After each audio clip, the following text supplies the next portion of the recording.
Thanks for letting us be part of your morning. Now again, Catholic Chicago.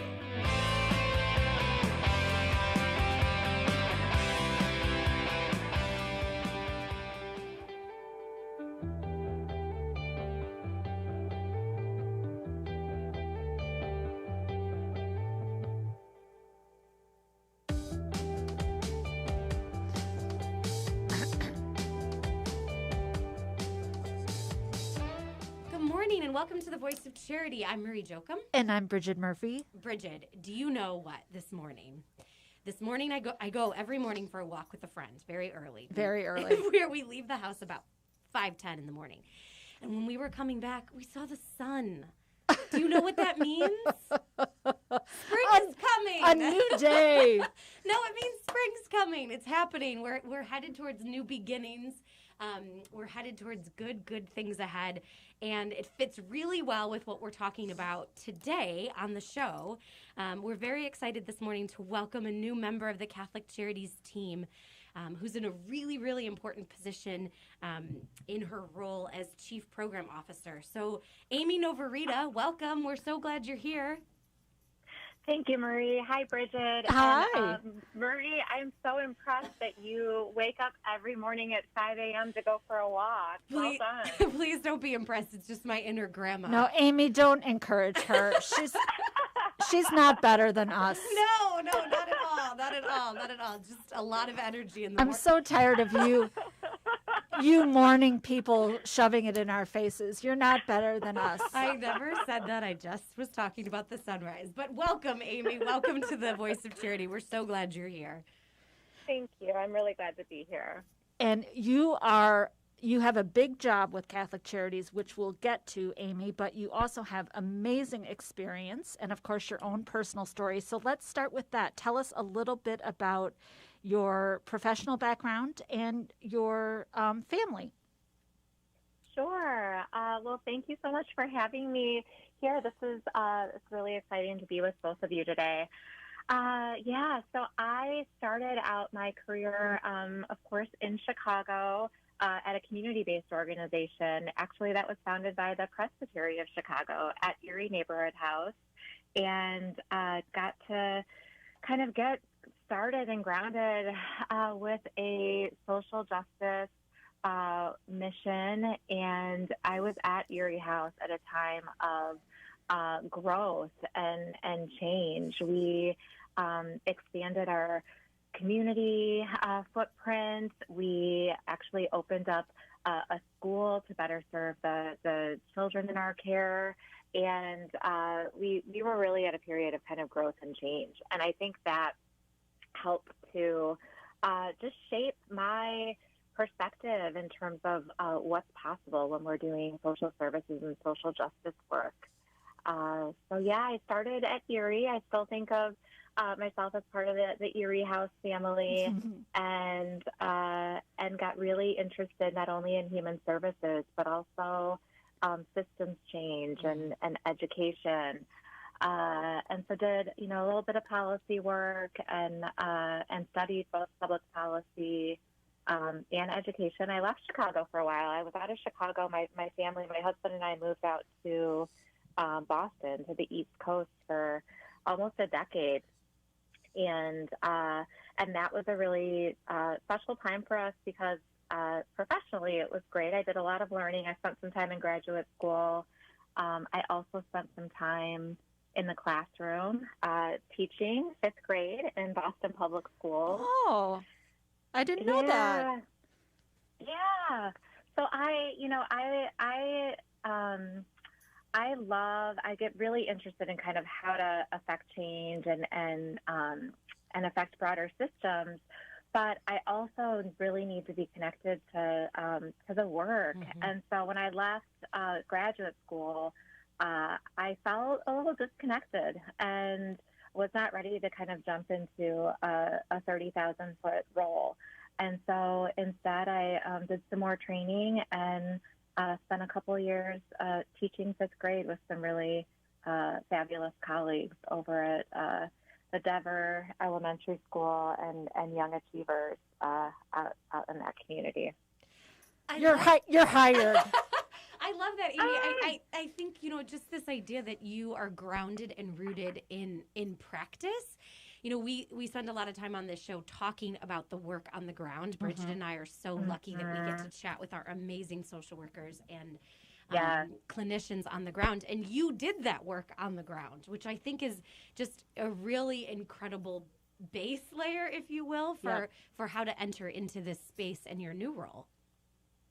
Yeah, I think it's, I couldn't agree more. And I keep working to find ways to stay connected to the work, and I'm happy to share some of how I've been able to do that already at Catholic Charities. But yeah, when we moved back, so we started one of the reasons our time in Boston was special is we started our family out there. So my husband Omar and I have two little girls. Mari is 9 and Lila is 6.5. And we came back to Chicago because all of our family is here, and it's home. Yeah. And so we got back here about 5 years ago now, and I came back and started working for another partner in the nonprofit space in the city over at Heartland Alliance, and got to be there at another moment of sort of transformation and change. Similarly, they had a new president coming into the organization, and a really beautiful, solid legacy of service in the city to vulnerable residents. And we had the opportunity to grow and really dive into our strengths and get more deeply rooted in some of the community work we were doing, particularly around working to help address gun violence in the city. That's perfect. And we'll just remind our listeners, those of you who don't tune in regularly, although I can't imagine why you'd miss the show, that we have a relatively new president at Catholic Charities, Sally Blount, who was on the program in August, back when she started, and you can find that show on our website. But yeah, it's a time of change and transformation at Catholic Charities, so that's certainly been a common denominator in your career, Amy, and we're glad to have you at this particular juncture. I want to highlight one other thing before we get into what attracted you to this role, which is, I think Amy says something really important. In our name, Catholic Charities, we're all about meeting needs and meeting a lot of immediate needs, but we're also about transforming lives and looking at those systems that Amy talks about. And there's a lot of reckoning going on in the world with what COVID has exposed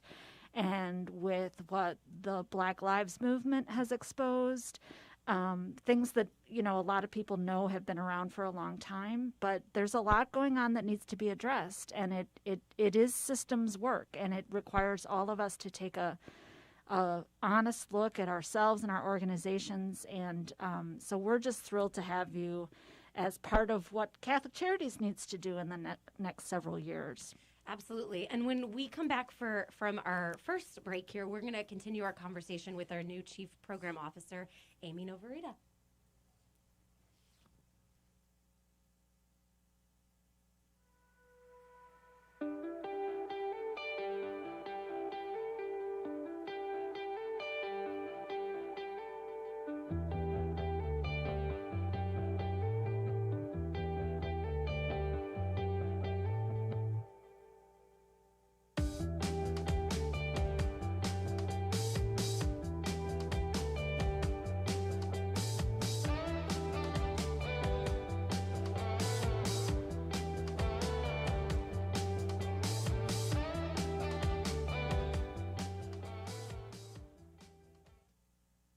The word made clear is exactly what its name implies.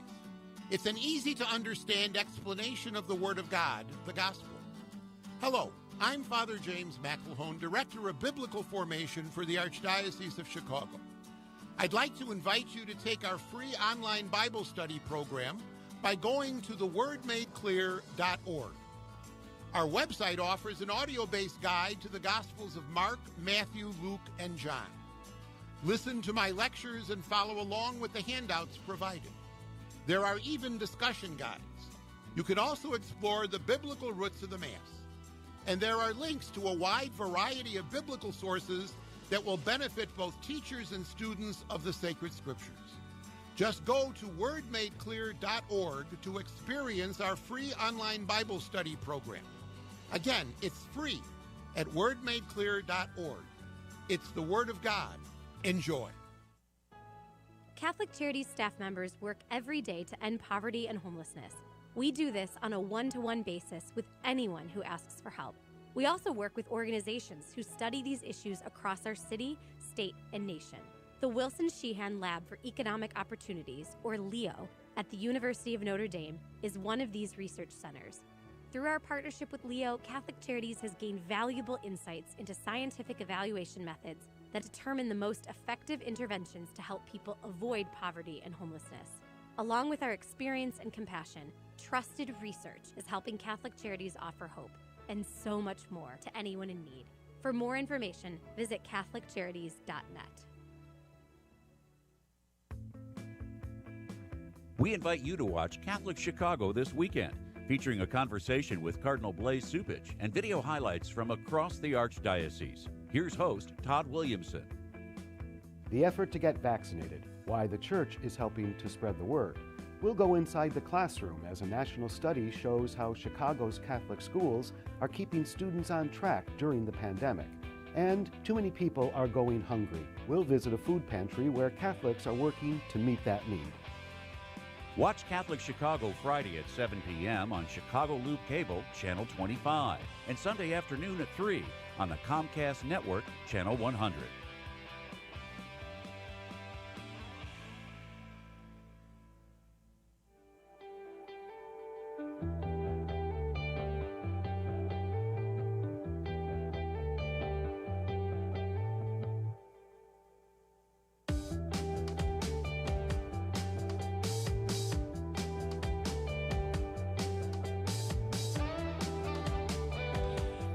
Welcome back to the Voice of Charity. I'm Marie Jochum. And I'm Brigid Murphy. And as a reminder, folks can listen to us. So hopefully some of you are listening to us at 7:50 a.m. WNDZ. But if you would like to see the one day a week Brigid and I get dressed and prepared for the day, please remember that you can watch our live streams on YouTube.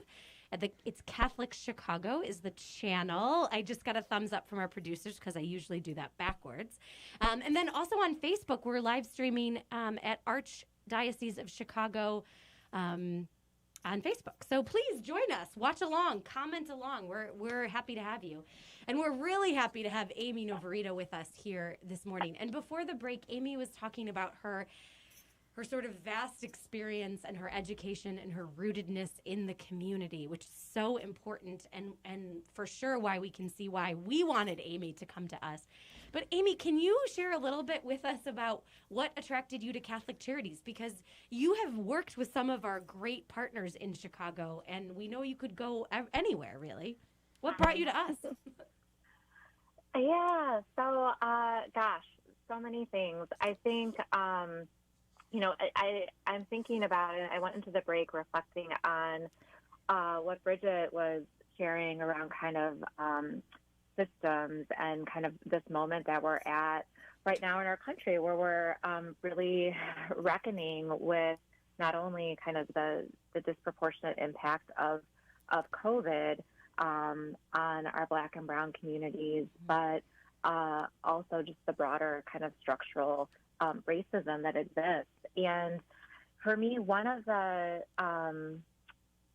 immediate draws to Catholic Charities, I grew up in the Catholic Church, and the mission, the values of social justice, the Catholic social teaching is kind of deeply ingrained in who I am. And so the opportunity to work for charities and help to advance that mission was it almost was something that I didn't know that I had been seeking, and then when it presented itself, I knew. So there was definitely that element this fall. But I'll also say, certainly, this fall, Cardinal Cupich, he came together with a number of faith leaders across the city, with Marshall Hash, with Chris Harris over at Bright Star, who I really admire, and came together and really stepped out on the need to seek not only peace but also justice, and wrote a really beautiful and powerful op-ed in the Tribune around the need for our faith leaders and our church to pursue justice in our work. And that was not something that he needed to do. It was a really beautiful article done in collaboration with faith leaders from across the city, and that definitely inspired me and gave me just really great confidence and enthusiasm about being able to come and work, under his leadership at the Arch. And then, I spent a lot of time this fall as I was interviewing for this role, which I'm so excited to be in, talking with folks, and spent a lot of time talking with Sally Blount, and we have got such a compassionate, fierce, savvy leader at the helm of Catholic Charities, and so the opportunity to work for her was just thrilling, is thrilling, and I spent a lot of time talking with folks, whether at the Arch or folks who were on the board of Catholic Charities or worked here currently or had worked here, and I just kept hearing folks talk about the sense of family and community and just shared mission at the center of everything that we do, and already before I even started felt very welcome at Catholic Charities, and so I think in some ways it's kind of felt like coming home. Oh, that's beautiful. I mean, and I think we felt pretty close. I mean, we've only met via Zoom, Right. and I know. we could do a whole nother show about what it's like to start a job like this remotely. Yes. You and Sally both, but I think we feel that way about you too, and I'm glad you had that experience. We only have a couple minutes before the next break, and then we'll go into it again when we come back, Amy. But I'm not sure even Marie and I know the full scope of what a chief program officer is supposed to do. So I imagine our listeners don't either. So, what are your ideas about the job, and what was put before you on that piece of paper about what your job is? So let's see. So I think there's one thing that's really important to say. I came into this chief program officer role in partnership with an amazing woman named Gina Cleggs, who's been with Catholic Charities for about a decade now, and she stepped into a senior vice president of operations and innovation.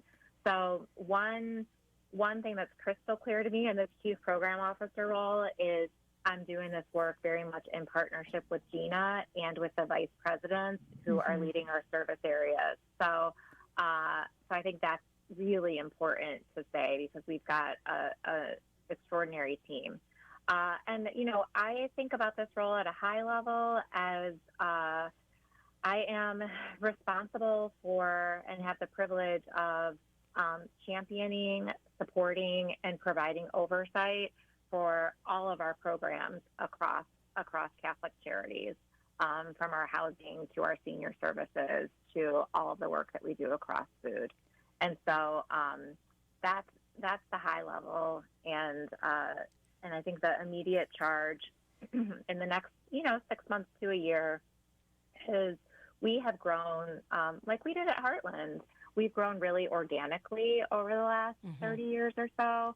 And so our shared charge is really working to see, particularly at this pivotal moment in our city's history, our country's history, looking to see how we can realign our programs so that we can be most effective in service of our clients and our communities. I think that is a great place for us to take another break. But when we come back, we want to hear a little bit more about what that vision looks like and kind of how we're going to do that together to really lift up our clients and the communities that we're privileged to serve. So we'll be right back on The Voice of Charity.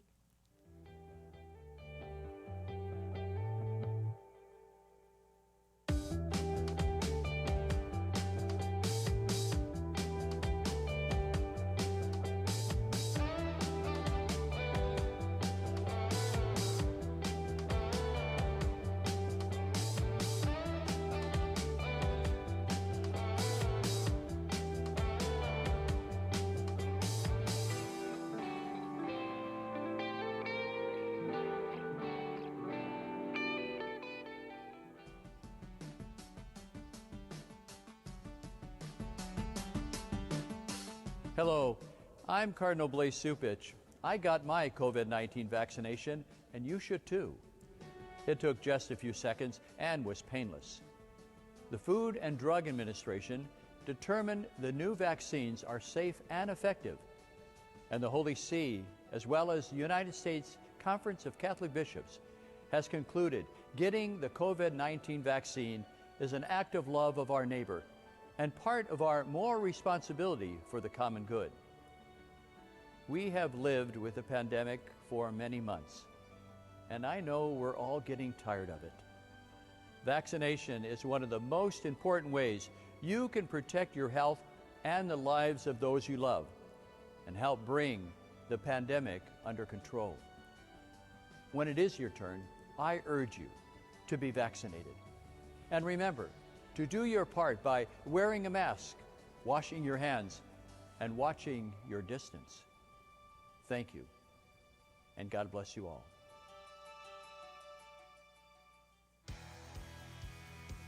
Caring adults make all the difference in the lives of adolescents. Catholic Charities understands this, and our mentorship program provides a free opportunity for youth living in Lake County to spend time, virtually, with volunteers who genuinely care about them.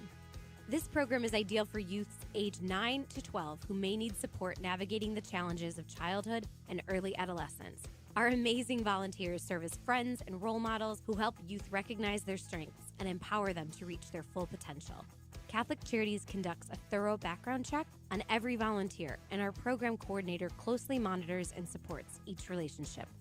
Mentoring is a fun after-school program that is totally different from remote learning. Virtual group sessions help youth enjoy fun activities with their peers, too. We're connecting youth with great role models. Join us today. To learn more, call 312-937-3375. That's 312-937-3375.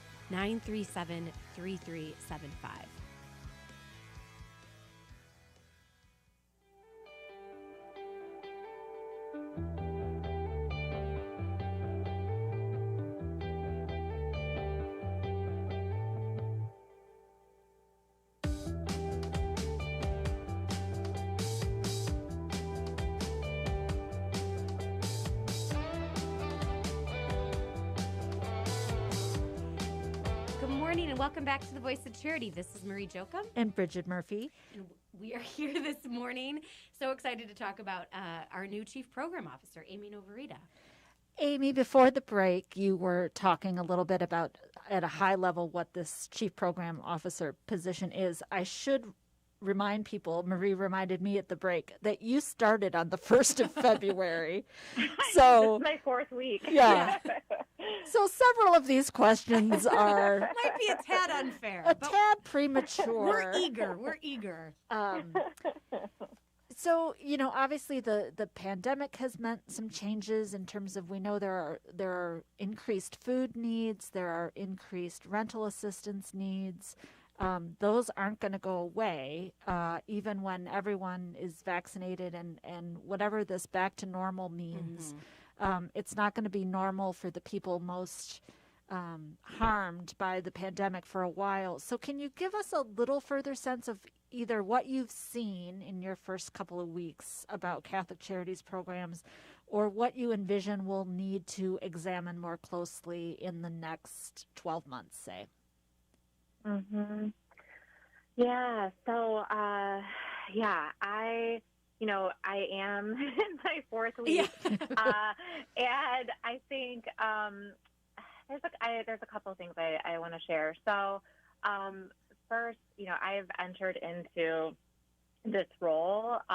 We serve somewhere in the vicinity of 500,000 people every year, depending on how you count our programs.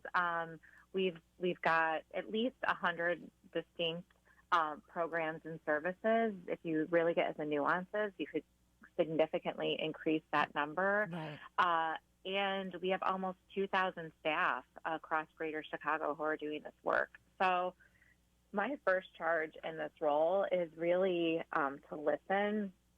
And Marie's heard these questions. I don't know if you have yet, Brigid, but when I enter into these conversations, and this will be true, certainly in these first few months, I like to ask staff across the organization what they love about Catholic Charities of Chicago, what's hard about working here, what are some of the challenges and the barriers that need to be addressed, and I ask them what they hope I do and what they hope that I don't do in this role.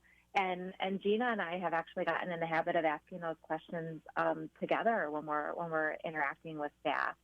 And it's been there've definitely been some themes that have come through, and I think staff are wanting us to start from a place of listening and learning, to start from a place of curiosity, and recognizing that there's definitely always room for improvement and change, and folks I think are excited about that, but at the same time really wanting to ensure that I'm taking time to learn kind of the history and the context and the why at the start. So right. I'm taking that to heart, and that is kind of first and foremost.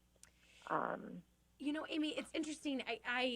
I've been able to answer those questions in our meetings, and I think that they're so important. I also think it highlights the value that you and Gina Clegg's place on staff and sort of who we are and what our culture and history and values are. Mm-hmm. And I think, when Brigid and I have truly the best job in the world on this radio show, because we're able to bring folks in and our program people in, and we always ask them, why do you do this work?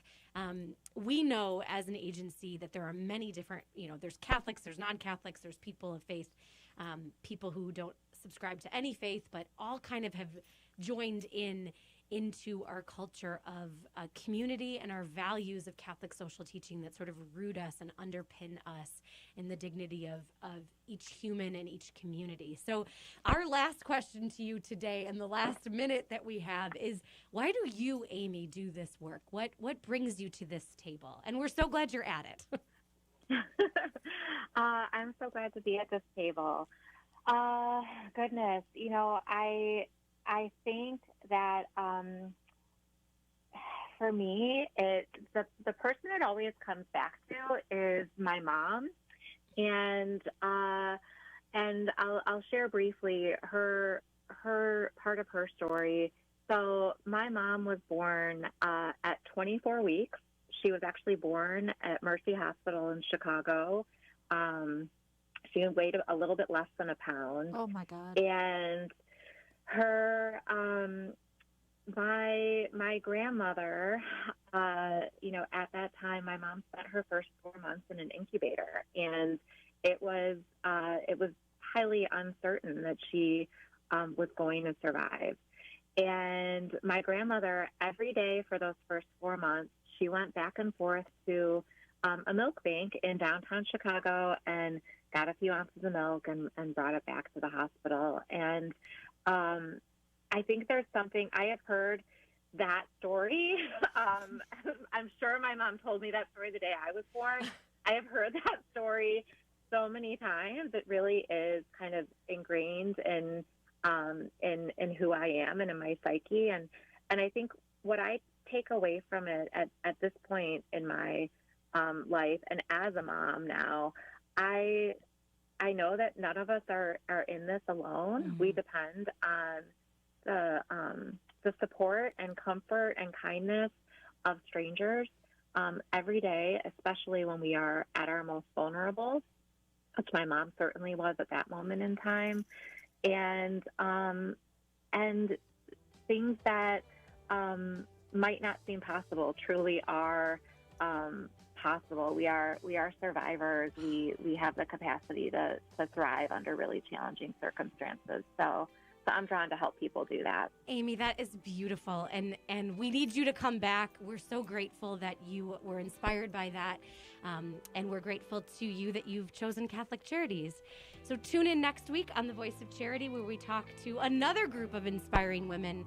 For now, this is Marie Jochum And Brigid Murphy. wishing you a happy, healthy, and safe week from everyone at Catholic Charities. Take care.